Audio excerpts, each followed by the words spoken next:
আমি আমি একজন মুসলিম হয়ে আমি এত চুপ করে থাকতে পারিনি। আমি একদম বাসায় চুপ করে থাকতে পারিনি। কষ্ট হয়েছে দেখে এগুলা? যখন দেখেছো তখন কি মনে হয়েছে? কেন আমার ভাই বোনদের উপর, কেন এত ছোট বাচ্চাদের উপর অত্যাচার করছে? আর আর কি কি খারাপ লেগেছে তোমার?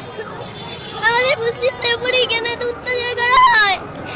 আমি এসব ভাবতে পারি না। খুব খারাপ লেগেছে তোমার? ছোট ছোট বাচ্চা তোমার বয়সে যারা ছিল তাদেরকে তো আমার থেকেও ছোট বাচ্চাদের ওরা হত্যা করছে। ওদের বিচার চাইতে, ওদের বিরুদ্ধে আমি এখানে এসেছি। কে এসেছে তোমার সঙ্গে? আমার বাবা এসেছে। আমার যে নিজে নিয়ে এসেছে। বাবা কোথায়? ওই যে বাবা একটু এদিকে আসেন ভাইয়া, এদিকে আসেন ভাইয়া। বাবা সঙ্গে নিয়ে এসেছে? জি। বাবাকে তুমি বলেছিলে না বাবা তোমাকে নিয়ে এসেছে? ভাই একটু বসো। আমি বাবাকে বলেছিলাম, আমি চুপ করে থাকতে পারিনি। আমি এখানে প্রতিবাদ জানানোর জন্য এসেছি।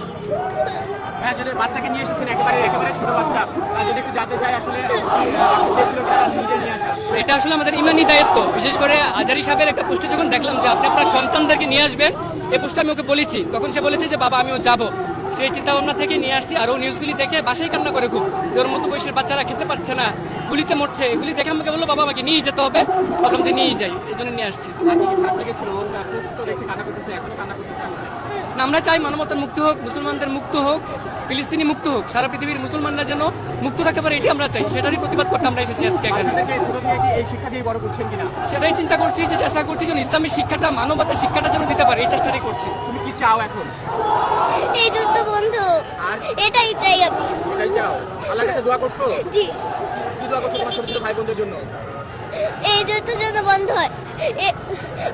আমার মতো ছোট বাচ্চারা ঘাস লতা পাতা খেয়ে বেঁচে আছে, ওদের কিচ্ছু নেই। আমরা কি সুন্দর করে ঈদ পালন করেছি, ওরা ঈদের দিনও গুলি খেয়েছে, ওরা ঈদের দিনও মৃত্যু হয়েছে ওদের। ঠিক আছে বাবা, দোয়া করো তাদের জন্য। ওদের জন্য তো আমার সবসময়ই থাকবে।